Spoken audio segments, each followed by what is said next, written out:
আমার বন্ধুগণ,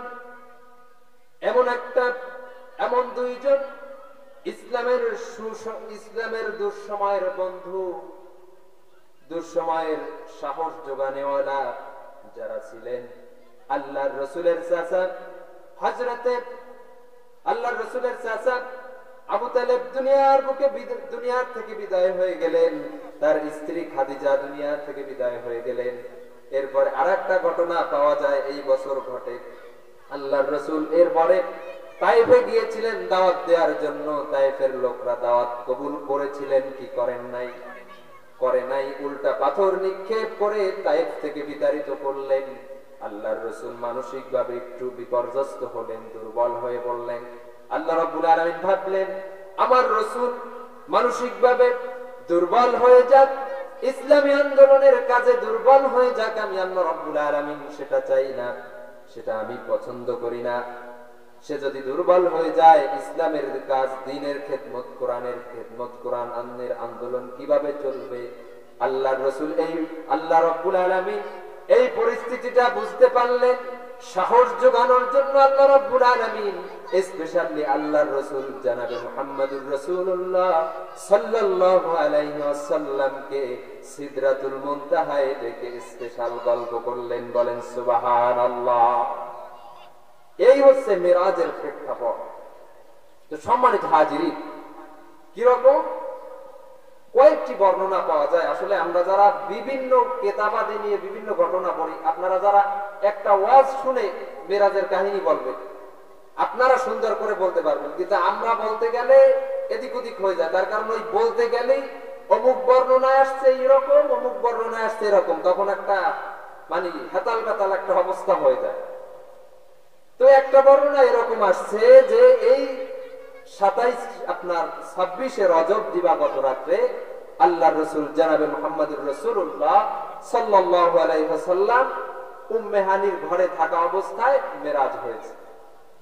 আর একটা বর্ণনা পাওয়া যায়, আল্লাহর রাসূল জনাবে মুহাম্মদুর রাসূলুল্লাহ সাল্লাল্লাহু আলাইহি ওয়াসাল্লাম খানায়ে কাবা এবং হাতিম এর মধ্যবর্তী যে জায়গাটা ছিল, এই জায়গাটায় সে শয়ন অবস্থায়, নিদ্রা অবস্থায় ছিল। ঘুম ঘুম ভাব, নিদ্রা, তন্দ্রা আছে না, যে ঘুমো না আবার জাগাও না, মাঝামাঝি অবস্থা, এরকম একটা অবস্থায় ছিলেন।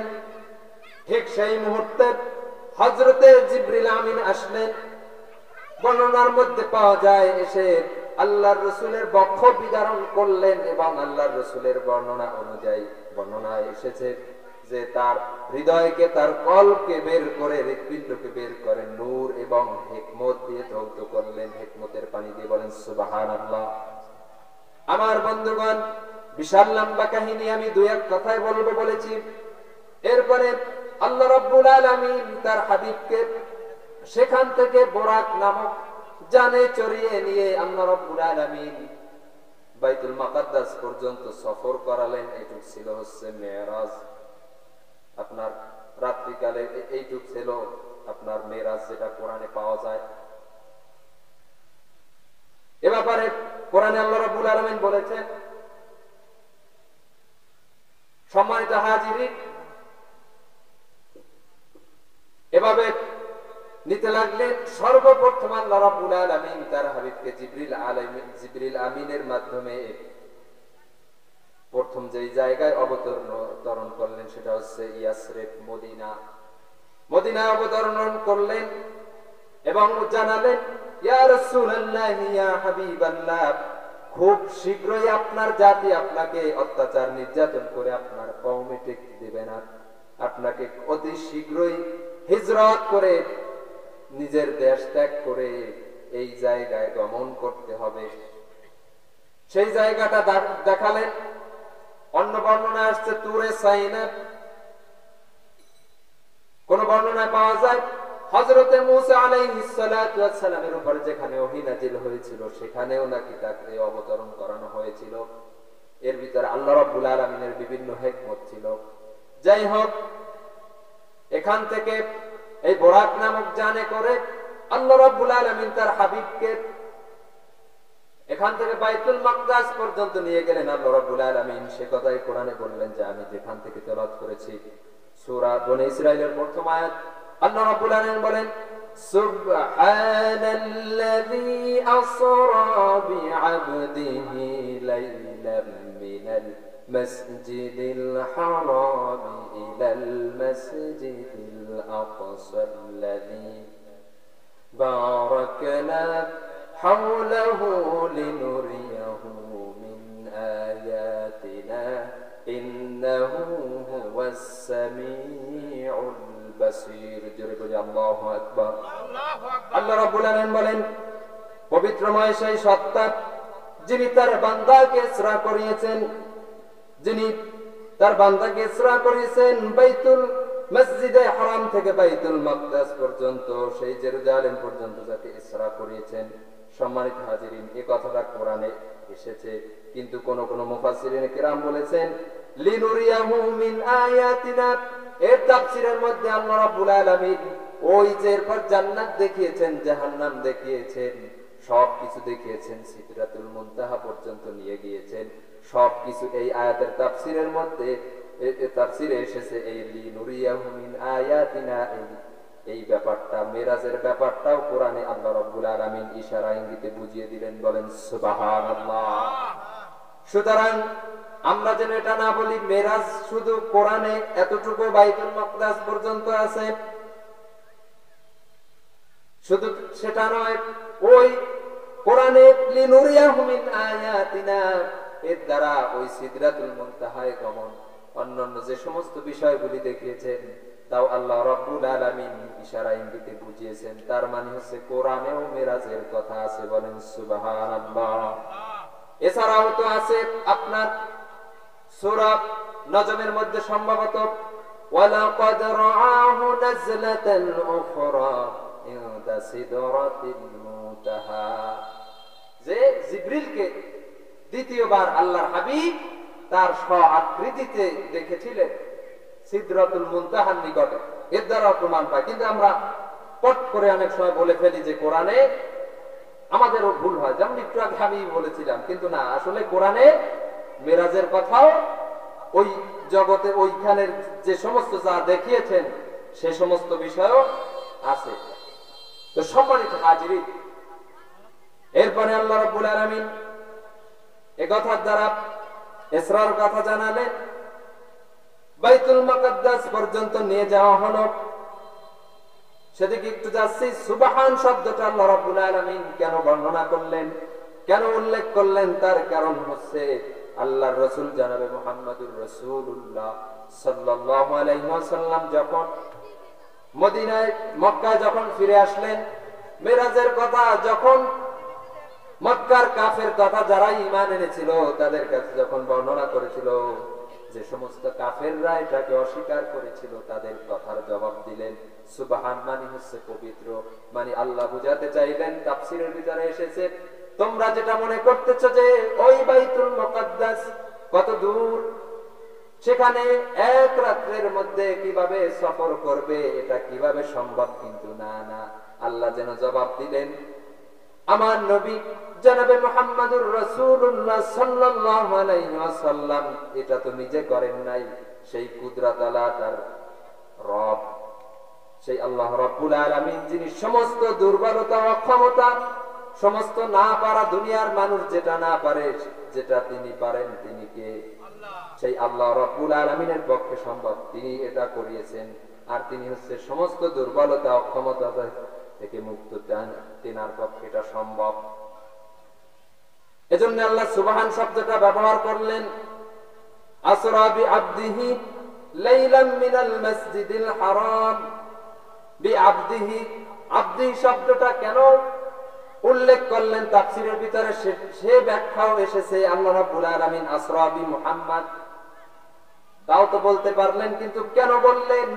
এই দুনিয়ার শিরকবাদী সেই সমস্ত মানুষকে যারা আমার বাবা গাছের উপর দিয়ে উড়ে যায়, আমার বাবা ল্যাংটা থাকে, আমার বাবার এত কেরামতি, এই সমস্ত চিন্তায় যারা চিন্তিত হবে, এই চেতনায় যারা বিশ্বাসী হবে, তাদের শিক্ষা ১৫০০ বছর আগেই দিয়ে দিলেন যে এই যে বিস্ময়কর এই ঘটনা, আশ্চর্যজনক ঘটনা এক রাত্রের মধ্যে ঘটেছে, এটা যদি তোমরা বিশ্বাস করো, ভাই খেয়াল করেন, বিশ্বাস করো তাহলে আমি আল্লাহর থেকে যেন তাকে প্রাধান্য না দাও, তাকে রব না বানায় ফালাও, ওই ঈসা আলাইহিস সালাতু ওয়াস সালামের মতো। যারা খ্রিস্টানরা কি আপনার ঈসা আলাইহিস সালাতু ওয়াস সালামকে আল্লাহর পুত্র বলে দাবি করছিল, তো সেইটা যেন না হয় জন্য আব্দিহি শব্দটা তারা স্পষ্ট করলেন, যাতে মানুষের মধ্যে এই কনসেপ্টটা অন্তত থাকে যে তিনি কারোর গোলাম, আর যার গোলাম তিনি এটা ঘটিয়েছেন। বলেন সুবহানাল্লাহ। বিআবদিহি লাইলাম মিনাল মাসজিদিল হারাম ইলাল মাসজিদিল আকসাল্লাযী বারাকনা হাওলাহু লিনুরিয়াহু মিন আয়াতিনা। বারাকনা হাওলাহু, তার চতুর্দিক আপনার কি করা হয়েছিল? বরকতময় করা হয়েছিল। এই বরকতের তাফসীর হচ্ছে, ব্যাখ্যা হচ্ছে, এই সময়ের বরকত দিয়েছিলেন যার মাধ্যমে অল্প সময়ের মধ্যে যাতায়াত সম্ভব হয়েছিল। আরো ব্যাখ্যা পাওয়া যায় বিভিন্ন তাফসীরের মধ্যে যে এই এলাকার জনপদের মধ্যে গ্যাস, তেল, বিভিন্ন ধরনের আপনার খনিজ সম্পদ দিয়ে দিয়েছেন না, এই আপনার কি বলে যে মধ্যপ্রাচ্যের দেশগুলিতে, কোন কোন আধুনিক তাফসীর গুলিতে সেটাও উল্লেখ পাওয়া যায়। আবার এই এলাকায় বিভিন্ন আম্বিয়া আলাইহিস সালাতু ওয়াস সালামদের আগমন ঘটেছে, এটাও এই বরকতের ব্যাখ্যা। বারাকনা হাওলাহু লিনুরিয়াহু মিন আয়াতিনা। এরপরে আল্লাহর হাবিব জনাবে মুহাম্মদুর রাসূলুল্লাহ সাল্লাল্লাহু আলাইহি ওয়াসাল্লাম যখন বাইতুল মাকদাসে গেলেন, সেখানে সমস্ত পয়গম্বর আলাইহিস সালাতু ওয়াস সালাম উপস্থিত ছিলেন। বলেন সুবহানাল্লাহ। সবাই কোন কোন বর্ণনায় আসছে হযরতে মুসা আলাইহিস সালাতু ওয়াস সালামকে তিনি দেখতে পেলেন, তিনি নামাজরত আছেন। আল্লাহর হাবিব বলেন যে আমি তাকে নামাজরত অবস্থায় দেখলাম, তার চুলগুলি ছিল কোকড়ানো। আল্লাহর রাসূল বললেন যে তাকে দেখতে মক্কার সানআ গোত্রের লোকের মতন মনে হয়। বলেন সুবহানাল্লাহ। এরপরে আল্লাহর হাবিব বলেন যে আমি ঈসা আলাইহিস সালাতু ওয়াস সালামকে দেখলাম। ঈসা আলাইহিস সালাতু ওয়াস সালাম তিনি নামাজরত আছেন, তিনি নামাজের রুকুরত অবস্থায় আছেন। বলেন সুবহানাল্লাহ। তার চেহারা দেখতে লাল এবং সাদার মিশ্রণ। বলেন সুবহানাল্লাহ। ওই যে ওই আপনার অস্ট্রেলিয়া, নিউজিল্যান্ড, আমেরিকার এইরকম একটা মানুষের চেহারার মতন ভাব। এরপর আল্লাহর হাবিব বলেন আমি জাতির পিতা হযরত ইব্রাহিম আলাইহিস সালাতু ওয়াস সালামকে দেখলাম। বলেন সুবহানাল্লাহ। তার চেহারার সাথে আমার চেহারার মিল রয়েছে। বলেন সুবহানাল্লাহ। আল্লাহু আকবার। তার মানে আমাদের মুসলিম জাতির পিতা হযরত ইব্রাহিম আলাইহিস সালাতু ওয়াস সালামের চেহারা আমাদের নবীর চেহারার মতন এক সামঞ্জস্যতা রয়েছে। এটা হচ্ছে লিনুরিয়াহু মিন আয়াতিনা। এরপরে সেখানে তিনি ঢুকলেন, ঢুকে দেখলেন সমস্ত আম্বিয়া আলাইহিস সালাতু ওয়াস সালাম সারিবদ্ধভাবে দাঁড়িয়ে আছেন, কিন্তু নামাজের জায়গাটা হচ্ছে ফাঁকা। এই জায়গাটা ইমামতি করবেন কে? কথা বলেন। মুহাম্মাদুর রাসূলুল্লাহ ওয়াল্লাযীনা মাআহু। মুহাম্মাদুর রাসূলুল্লাহ সাল্লাল্লাহু আলাইহি ওয়াসাল্লাম তিনি ইমামতি করবেন। বলেন সুবহানাল্লাহ। এই মর্যাদা দিয়েছেন কে? কথা বলি সম্মানিত হাজিরিন, সেই রাসূলের মর্যাদা আল্লাহ রাব্বুল আলামিন প্রমাণ করে দিলেন যে হে নবী আপনি হচ্ছেন আশরাফুল আম্বিয়া, সাইয়্যিদুল আম্বিয়া। আপনার মান মর্যাদা সকল আম্বিয়া আলাইহিস সালাতু ওয়াস সালামের থেকে বেশি। আল্লাহ রাব্বুল আলামিন যেন ওই আয়াত আরো প্রমাণ করে দিলেন, আলাম নাশরাহ লাকা সাদরাক ওয়া ওয়াদা'না আনকা ওযরাক আল্লাযী আনকাযা যাহরাক ওয়া রাফa'না লাকা যিকরাক। আল্লাহ রাব্বুল আলামিন বলেন হে নবী ওয়া রাফa'না লাকা যিকরাক, আপনার সম্মানকে, আপনার মানকে, আপনার মর্যাদাকে আমি বুলন্দ করে দিয়েছি। বলেন সুবহানাল্লাহ। আপনার বোঝাকে আমি হালকা করে দিয়েছি। বলেন সুবহানাল্লাহ। যে আপনার পৃষ্ঠদেশকে বাঁকা করে রেখেছিল।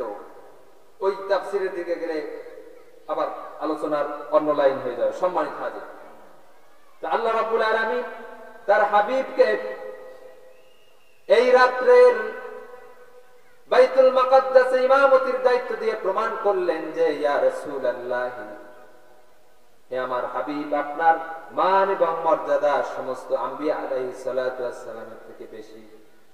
আমার বন্ধুগণ, সেই নবীর সম্মান রক্ষার্থে আমরা প্রস্তুত আছি না নাই? বলি ইনশাআল্লাহ। সেই নবীর ব্যাপারে শব্দ চয়নে, সেই নবীর আলোচনায়, সেই নবীর বংশ, সেই নবীর যারাই আছে তাদের ক্ষেত্রে আমরা যে দলেরই লোক হই না কেন, যে শ্রেণীর লোক হই না কেন, যে তরিকার লোক হই না কেন, আমাদের সচেতনতার অবলম্বন করার দরকার আছে আছে। খেয়াল করতে হবে, বেশি এদিক ওদিক করতে যাই যেন এদিক ওদিক না হয়ে যায়। সাবধান। সম্মানিত হাজির, আসরা বিআবদিহি লাইলাম মিনাল মাসজিদিল হারাম মাসজিদিল আকসা আল্লাযী বারাকনা হাওলাহু লিনুরিয়াহু মিন আয়াতিনা। এবার চলেন উপরের দিকে উঠি। সেখান থেকে বরাক নামক জানে আল্লাহ রাব্বুল আলামিন তার হাবিবকে প্রথম আসমানে নিয়ে গেলেন। প্রথম আসমানে নিয়ে যাওয়ার পর সেখানে প্রশ্ন করা হলো যে আপনার সাথে কে? মান মাআকা, আপনার সাথে কে? জিবরিল বললেন যে জনাবে মুহাম্মদুর রাসূলুল্লাহ সাল্লাল্লাহু আলাইহি ওয়াসাল্লাম, তাকে কি আসার অনুমতি দেওয়া হয়েছে? এর ভিতর আল্লাহর হিকমত রয়েছে।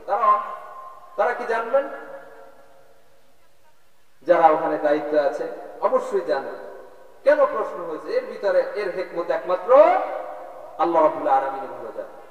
সম্মানিত হাজিরিন, এরপর হাদিস শরীফের মধ্যে আসছে ফালাম্মা ফাতাআলাউনা আস-সামাআ আদ-দুনিয়া ফাইযা রাজুলুন কায়িদাতুন আসওয়াদাতুন আলা ইয়ামানিহি। বুখারীর বর্ণনার মধ্যে এসেছে আল্লাহর হাবিব বলেন, আমি যখন প্রথম আসমানে অবতীর্ণ হলাম, সেখানে দেখলাম রাজুলুন কায়িদাতুন, একজন ব্যক্তি বসা অবস্থায়, বলেন সুবহানাল্লাহ, তিনি তার ডান দিকে তাকাচ্ছেন আর হাসতেছেন, বাম দিকে তাকাচ্ছেন আর কাঁদতেছেন। জিবরিলকে জিজ্ঞাসা করল, হে জিবরিল, এই ব্যক্তিকে? জিবরিল বললেন, হাদা আদম, তিনি হচ্ছেন আদম আলাইহিস সালাতু ওয়াস সালাম। তার চতুর্পাশে দুই পাশে যাদেরকে দেখতেছেন, নাসামাহু, তার বংশ, তার সন্তান। কারণ বর্ণনা করলেন কেন তিনি ডান পাশে তাকাচ্ছেন আর হাসতেছেন, কেন তিনি বাম পাশে তাকাচ্ছেন আর কাঁদতেছেন। প্রশ্ন আসে না নাই? প্রশ্ন আসে না না আসে? হাদিসের ইবারতের মধ্যে আল্লাহর রাসূল প্রশ্ন করেন নাই, তার আগেই জিবরিল আলাইহিস সালাতু ওয়াস সালাম প্রশ্নের উত্তর দিয়ে দিলেন। বলেন সুবহানাল্লাহ। তিনি বললেন, যারা ডান পাশে, এরা হচ্ছে আহলুন নার, মানে যারা ডান পাশে তারা হচ্ছে আহলুল জান্নাহ। এজন্য ডান পাশের দিকে তিনি তাকাচ্ছেন এবং হাসতেছেন, আর বাম পাশে যখন তিনি তাকাচ্ছেন কাঁদতেছেন। হযরতে আদম আলাইহিস সালাতু ওয়াস সালাম জিবরিল আমিনের সাথে হযরত মুহাম্মদ সাল্লাল্লাহু আলাইহি ওয়াসাল্লামকে দেখে মারহাবা বিন নবী সালিহ বলে সম্বোধন করে আগালেন, হে আমার প্রিয় ভাই, হে নবী, নবী সালেহ, সত্যপরায়ণ, ন্যায়পরায়ণ নবী। এই কথা সম্বোধন করে তিনি উঠলেন। এরপরে কথোপকথন হলো। এক পর্যায়ে এখান থেকে যেতে যেতে বিভিন্ন আম্বিয়া আলাইহিস সালাতু ওয়াস সালামের সাথে দেখা হলো। দেখা হওয়ার পরে এরপরে তিনি সিদরাতুল মুনতাহার নিকটে পৌঁছে গেলেন। সিদরাতুল মুনতাহার নিকটে পৌঁছে গেলেন। তার আগের যে ঘটনাটা আল্লাহর রাসূল জনাবে মুহাম্মদুর রাসূলুল্লাহ সাল্লাল্লাহু আলাইহি ওয়াসাল্লাম একটু আগে যে হাদিস বর্ণনা করেছি, সেই হাদিসের বিশাল হাদিস, বুখারী শরীফের কিতাবুস সালাতের প্রথম অধ্যায়ের হাদিস, প্রথম হাদিস খানা। হযরত আনাস বলেন, আল্লাহর রাসূল বলেন, ফারাদাল্লাহু আযজা ওয়া জাল আলা উম্মতি 50 সালাত। আমার মুসল্লি যারা আছেন, গত জুমায় এখানে ছিলেন, তারা এই আলোচনা শুনেছেন অলরেডি, যে আমি যখন ফিরতেছিলাম, রাজাতু, আমি ফিরতেছিলাম, হাত্তা মারারতু বিআলা মূসা, আমার উম্মতের উপর 50 ওয়াক্ত নামাজ ফরজ হয়েছিল এই হাদিয়া নিয়ে আল্লাহর পক্ষ থেকে। যখন আমি ফিরতেছিলাম এমত অবস্থা, হাত্তা মারারতু আলা মূসা, মূসা আলাইহিস সালাতু ওয়াস সালামের সাথে দেখা হলো। মূসা আলাইহিস সালাতু মূসা আলাইহিস সালাতু ওয়াস সালাম প্রশ্ন করলেন, মা ফারাদাল্লাহু আযজা ওয়া জাল আলা উম্মতি, ইয়া রাসূলুল্লাহ, হে নবী, হে মুহাম্মদ সাল্লাল্লাহু আলাইহি ওয়াসাল্লাম, আপনার উম্মতের উপরে কি নাজিল করেছেন, কি ফরজ করেছেন? আল্লাহর হাবিব বললেন, যাই আমার উম্মতের উপরে 50 ওয়াক্ত নামাজ নাজিল করেছেন, ফরজ করেছেন। বলেন সুবহানাল্লাহ। এই ওয়াজ আপনারা জানেন, এজন্য এখানে আমি বেশি সময় নষ্ট করব না। এরপরে বললেন ফারজি ইলা রাব্বিক ফাইন্না উম্মাতিক লা তুতিকু যালিক। হে রাসূল, হে মুহাম্মদ, আপনি আপনার রবের কাছে ফিরে যান, তার কারণ আমার বাস্তব অভিজ্ঞতা আছে, আমার উম্মতদের নিয়ে আমি ঘাটাঘাটি করেছি। সেই অভিজ্ঞতার আলোকে বলতেছি, আপনার উম্মত এই 50 ওয়াক্ত নামাজ পড়তে পারবে না। আল্লাহর রাসূল হিয়া খামসুন ওয়া হিয়া খামসুন হাদিসের ইবারতটা এভাবে এসেছে, খামসুন স্বাভাবিক 5 আর খামসুন হচ্ছে 50, যেটা দ্বারা 50 বোঝানো হয়, বহুবচন।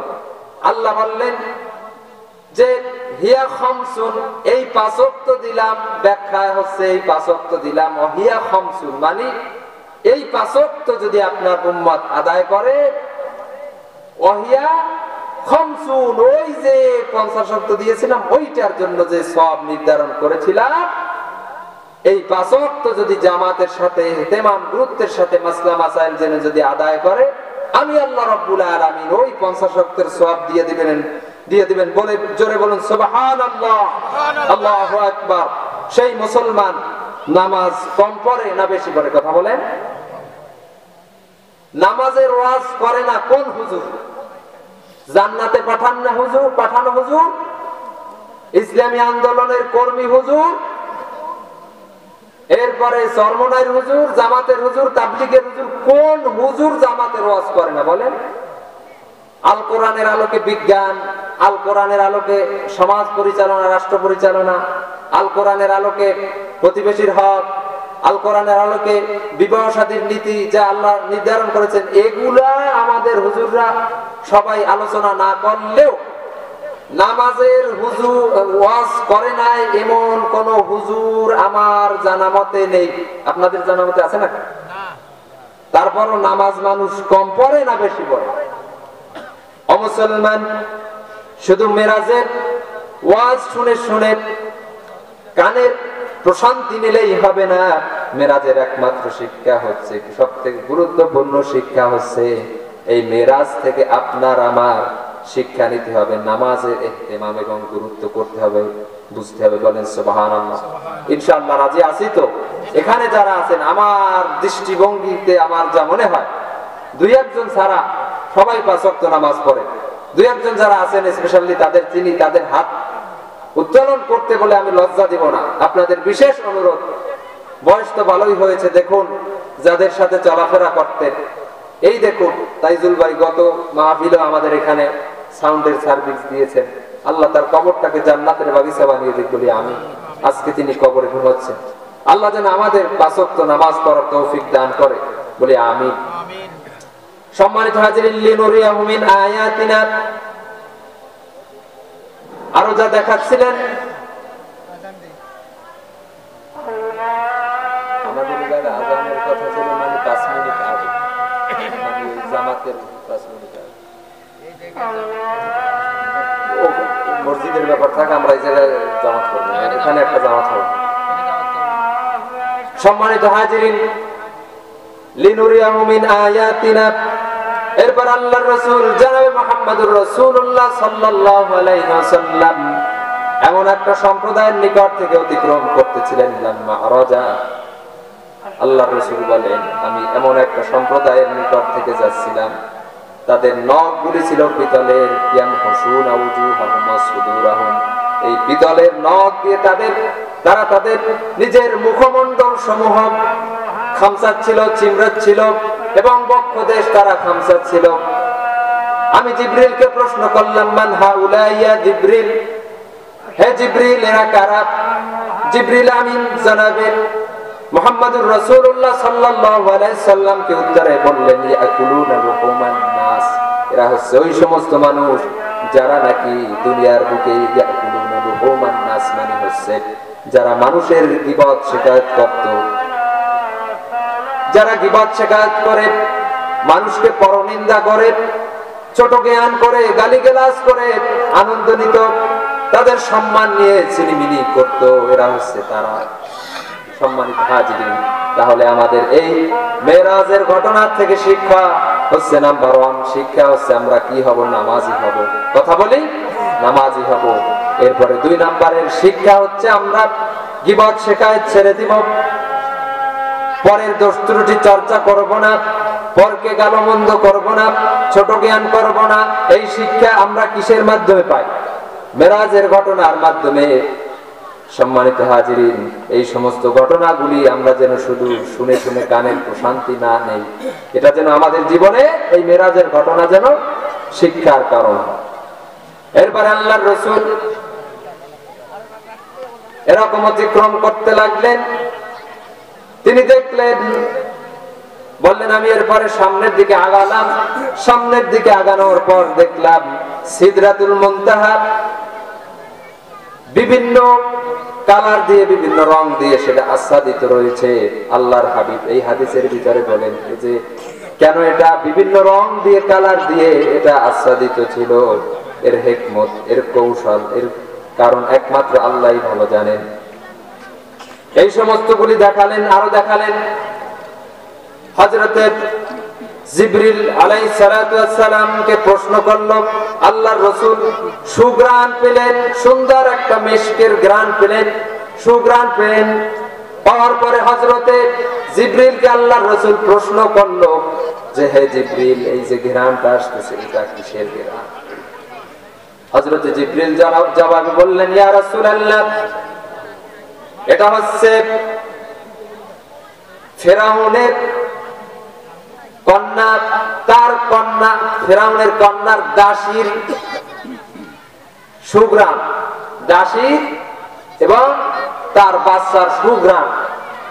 তো বললো তার কাহিনী কি, মানে কারণ কি, তারা এত সম্মান মর্যাদা কেন পেল? আল্লাহর রাসূলের প্রশ্নের জবাবে হযরতে জিবরিল বললেন, ইয়া রাসূলুল্লাহ, ইয়া হাবিবাল্লাহ, ফেরাউনের কন্যাকে তার দাসী একদিন চুল আঁচড়াচ্ছিল। এই মতো অবস্থায় চুল আঁচড়াতে গিয়ে তার চিরুনিটা মাটিতে পড়ে গেল। মাটিতে পড়ে যাওয়ার সময় বিসমিল্লাহির রহমানির রহিম, বিসমিল্লাহ বলে উঠালো। উঠানোর পরে ফেরাউনের দাসীকে প্রশ্ন করলো, ফেরাউনের কন্যা যে এই বিসমিল্লাহ বললা, এই আল্লাহটা আবার কে? আমি জানি আমার বাপ ছাড়া, আমার আব্বা ছাড়া তো এই জগতে, মিশরে তথা এই দুনিয়ায় আর একজন ইলাহ বা আল্লাহ বলতে কেউ আছে, রব বলতে কেউ আছে, আমার তো জানা নেই। জবাবে ফেরাউনের কন্যার দাসী বলল যে ইনি হচ্ছেন সেই রব, ইনি হচ্ছেন সেই আল্লাহ, যিনি আমারও আল্লাহ, আমারও রব, তোমারও রব, তোমার আব্বারও রব। এই সংবাদ যখন ফেরাউনের দরবারে চলে গেল, ফেরাউন আর সহ্য করতে পারল না, তার জন্য শাস্তির ব্যবস্থা করল। সেই যুগে আগুনের কুণ্ডলী, সেই যুগের উত্তপ্ত গরম তেল, এই যুগের আয়নাগর। সম্মানিত হাজিরিন, ফেরাউনের কন্যার সেই দাসীকে বলা হলো, তুমি এই যেই বিসমিল্লাহ বলে যেই আল্লাহর নাম উচ্চারণ করলে, যার উপরে বিশ্বাস স্থাপন করলে, সুতরাং তুমি এই আল্লাহর প্রতি ঈমান ছেড়ে দাও, না হয় তোমাকে হত্যা করা হবে, হত্যা করা হবে। এই প্রস্তাব যখন করা হলো, এই প্রস্তাব করার পরে ফেরাউনের কন্যার সেই দাসী ঈমান হারা হলো না, ঈমানের উপরে অবিচল থাকলো। ঠিক সেই মুহূর্তে উত্তপ্ত তেলের মধ্যে তার দুগ্ধ পোষ্য সন্তানকে, ছোট্ট বাচ্চাকে ফেলে দেওয়া হলো।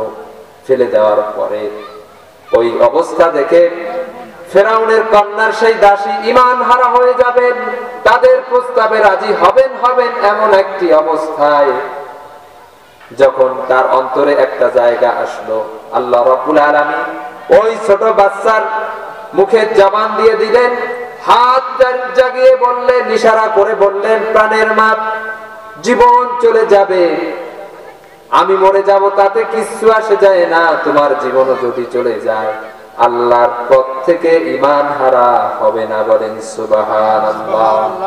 তাহলে এই মেরাজের ঘটনায় আল্লাহ রাব্বুল আলামিন এই যে কাহিনী দেখলেন, সেখান থেকে আমাদের কি শিক্ষা?